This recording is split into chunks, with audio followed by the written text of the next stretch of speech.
Gold yan. Gold yun yung price ko. Ito yung pangalan ng jeweler shop. Let's see. Unboxing. Surprise sa sharer. Ano. Happy day. Nagsi-share ka lang. Tapos may price. Pag nabunot ng pangalan. Ayan na guys. Alam ko bracelet yan. Bracelet na gold. Tadang. Tadang.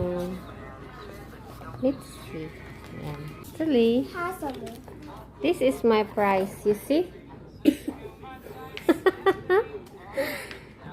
My price.